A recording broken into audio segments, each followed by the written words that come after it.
Prevention of Corruption Act 1988. In this video, we will be covering this topic.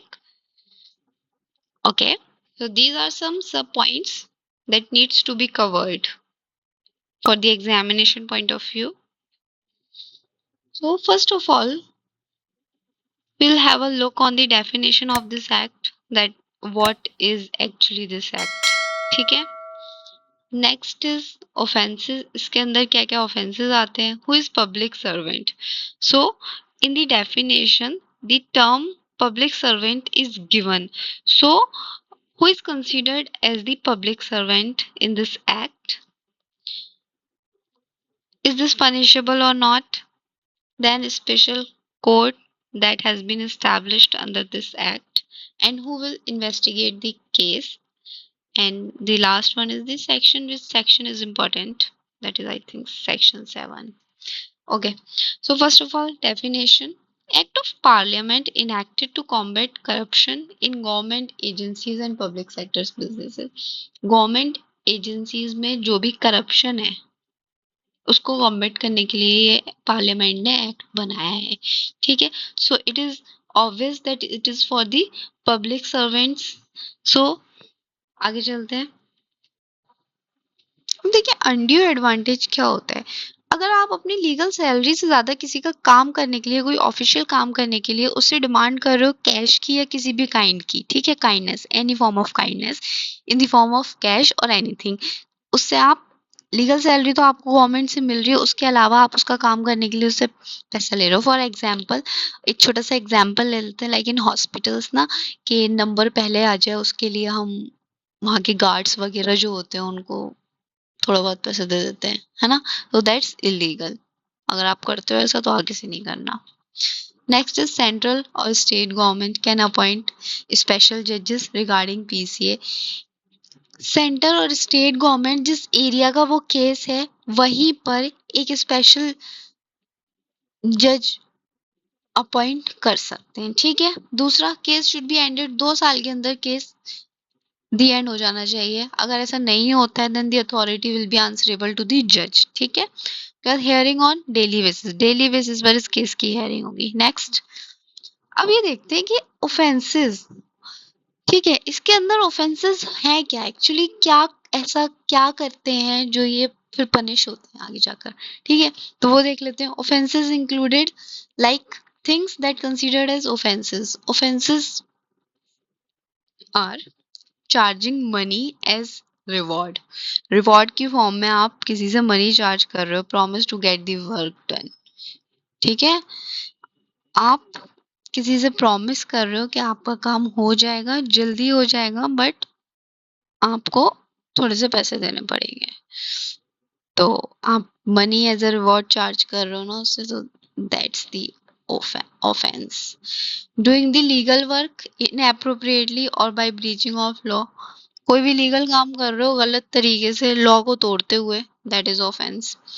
Doing और completing the work with the process of given by law. आप काम तो कर रहे हो जैसा प्रोसेस दे रखा है लॉ में, बट मनी चार्ज कर रहे हो या kindness more than legal remuneration. ठीक है. आपकी जो लीगल सैलरी है उसके अलावा आप पैसा चार्ज कर रहे हो, लेकिन काम सही ढंग से कर रहे हो by following the law, but you are charging extra money. तो ये भी गलत हो जाएगा. It is also form of bribe. And next is commercial organisations. Commercial organisations जो होती हैं डोनेशंस वगैरह की फॉर्म में लेती हैं ना, that's also included in bribery. ठीक है. आगे, now who is a public servant. Public servant तो पढ़ लिया कि पब्लिक सर्वेंट क्या क्या करेगा तो वो ऑफेंस होगा, क्या किया जाएगा, बट यहाँ पब्लिक सर्वेंट है कौन, who is included in the public servant. तो who is considered as public servant? Paid by centre state government for public duty. जिसकी सैलरी या तो सेंट्रल गवर्नमेंट से आ रही हो या स्टेट गवर्नमेंट से आ रही हो, ऐसा एम्प्लॉय वो आएगा पब्लिक सर्वेंट में. Paid by local authority. Local authority जिसको पे कर रही हो वो भी LIC ONGC भी पब्लिक सर्वेंट्स में आते हैं. जजेस are also included in public servant, ठीक है। इफ हाई कोर्ट और सुप्रीम कोर्ट, अगर हाई कोर्ट और सुप्रीम कोर्ट किसी को पावर देता है as a mediator in any case, और फिर वो आगे जाके करप्शन करता है या ब्राइब लेता है या जो भी करता है, कोई भी कोई भी काम अगेंस्ट द लॉ, तो वो भी किस में आएगा? कोई भी काम मतलब कैश लेना, कैश डिमांड करना या कोई भी अदर काइंड ऑफ काइंडनेस, ठीक है। कोऑपरेटिव सोसाइटीज, कोऑपरेटिव सोसाइटीज के जो ऑफिस बेयरर्स होते हैं वो भी पब्लिक सर्वेंट में आते हैं, लेकिन वो कब आते हैं? इफ फंडेड बाय स्टेट और सेंट्रल गवर्नमेंट, अगर वो कोऑपरेटिव सोसाइटी स्टेट और सेंट्रल गवर्नमेंट से फंडेड है, ठीक है, तभी होगा ऐसा। एग्जाम कंडक्टेड बॉडीज, अब ये एग्जाम कंडक्टेड बॉडीज में क्या क्या आ गया? यूपीएससी, एसएससी एक्सेट्रा, बहुत सारे एग्जाम जो कंडक्ट करवाती है बॉडीज, वो आ जाएंगी। वाइस चांसलर, वाइस चांसलर भी आ जाएगा इसमें यूनिवर्सिटीज के, और गवर्निंग बॉडी लाइक प्रोफेसर्स, ठीक है, वो भी इंक्लूडेड है इसमें, professors of like government universities, ठीक है। अब आ जाते हैं पनिशमेंट। क्या पनिशमेंट है? If public servant is doing himself, अगर खुद पब्लिक सर्वेंट डायरेक्ट जाके ब्राइब चार्ज कर रहा है, रिश्वत ले रहा है, ठीक है, और appointing any junior by influencing him, अगर किसी जूनियर को अपॉइंट कर रहा है, ठीक है, इन्फ्लुएंस करके के काम करवाने के लिए, तो उसका पनिशमेंट क्या होगा? इन दोनों केसेस में मिनिमम 3 साल है, मैक्सिमम 7 साल है, विद फाइन, ठीक है, फाइन भी है। If you bribe public servant, अब उल्टा केस देख लेते हैं। अगर कोई रिश्वत पब्लिक सर्वेंट को दे रहा है, that is also called offence, ठीक है। तो उसमें क्या होता है? एक तो होता है कि आपने खुद से जानबूझकर ब्राइब दे रहे हो, आप रिश्वत दे रहे हो काम के लिए, तो वो तो ऑफेंस में आ जाएगा, then you will be punished. But if you are compelled to bribe, अगर आपको मजबूर किया जा रहा है रिश्वत देने पर, है ना, तो कोई केस नहीं होगा अगेंस्ट यू। बाय, बट इसकी एक कंडीशन है, कब नहीं होगा?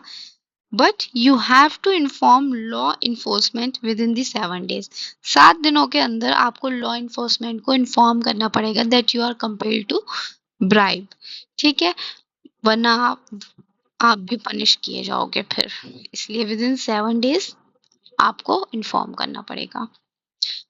सो I hope that you got the point of this. Prelims oriented था lecture, so it is not worth to explain it further, because अभी हम prelims oriented पढ़ रहे हैं। आगे जब मेंस का एग्जामिनेशन होगा उससे पहले हम इसको अच्छे से पढ़ेंगे।